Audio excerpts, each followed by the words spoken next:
Yog Vasisht. The next morning, Rama asked, O holy sage, I pray to you, please tell me what the mind really is. Vasishtha replied, Even as empty, inert, nothingness is known as space. Mind is empty, nothingness. Whether the mind is real or unreal, it is that which is apprehended in objects of perception. Rama, thought is mind. There is no distinction between the two.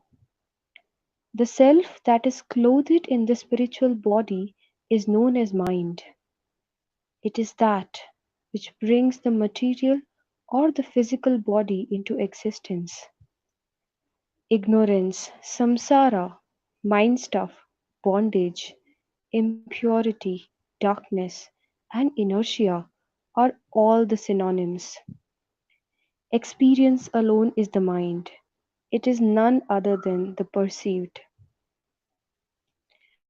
Rama asked, Holy Sir, if the object of perception is real, then it shall not cease to be. If it is unreal, then we do not see it as unreal. So how can we overcome this? Vasishtha said, Yet, O Rama, we see that there are holy ones who have overcome this. External objects like space and psychological factors like I exist only in the name. In reality, neither the objective universe, nor the perceiving self, nor perception as such, nor void, nor inertness exists.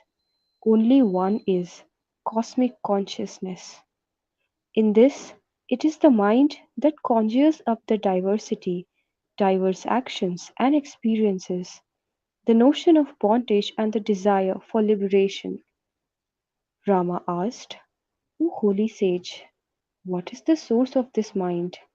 How did it arise? Kindly enlighten me on these.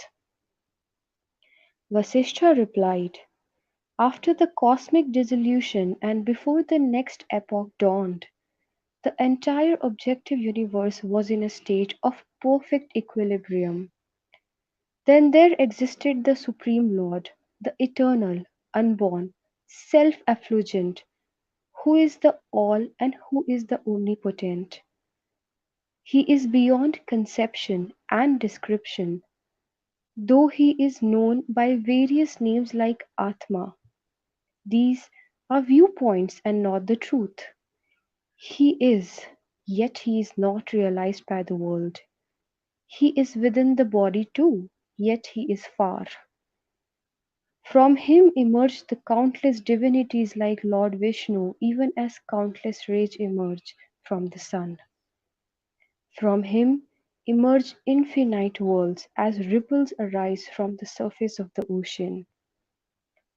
He is the cosmic intelligence into which countless objects of perception enter. He is the light in which the self and the world shine. He ordains the characteristic nature of every created thing.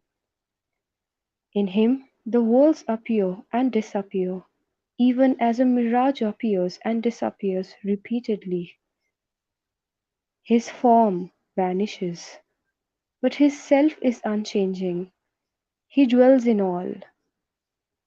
The Supreme Self cannot be realized, O Rama, by means other than the wisdom, not indeed by exerting oneself in religious practices. This Self is neither far nor near. It is not inaccessible, nor is it distant places. It is what in oneself appears to be the experience of bliss and is therefore realized in oneself. Austerity and penance, charity and the observances of religious vows do not lead to the realization of the Lord. Only the company of holy men and the study of true scriptures are helpful. as they dispel ignorance and delusion.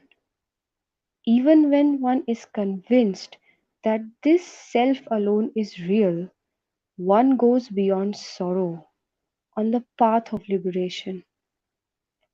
Austerity or penance is self afflicted pain. Of what value is charity performed with wealth earned by deceiving others? Only they derive the fruits of such charity. Religious observances add to one's vanity. There is only one remedy for ignorance of the Lord, the firm and decisive renunciation of craving for sense pleasure. Rama asked, "Where does this Lord dwell, and how can I reach him?"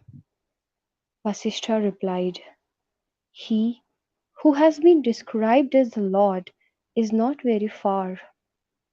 He is the intelligence dwelling in the body. He is the universe, though the universe is not he.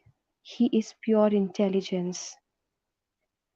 Rama remarked, "Even a little boy says that the Lord is intelligence. What need is there for special instruction concerning this?" Vasishtha replied, "Ah, one who knows that pure intelligence is the objective universe knows nothing. Sentient is the universe, and sentient is the soul. The sentient creates the knowable and gets involved in the sorrow. When there is cessation of the knowable and the flow of attention is toward that which is not knowable or pure intelligence, then there is fulfillment and no one goes beyond sorrow." Rama asked, "Holy sir, please describe the Lord." Vasishtha replied, "The cosmic intelligence in which the universe, as it were, ceases to be, is the Lord. In him, the subject object relationship appears to have ceased as such. He is the void in which the universe appears to exist. In him, even cosmic consciousness stands still like a mountain." Rama asked again, "How can we realize the Lord and realize the unreality of the universe that we have come to regard as real?" Vasishtha answered, "The Lord can be realized only if one is firmly established in the unreality of the universe. Even as the blueness of the sky is unreal, dualism presupposes unity, and non dualism suggests dualism. Only when the creation is known to be utterly non existent, the Lord is realized. Jai Gurudev.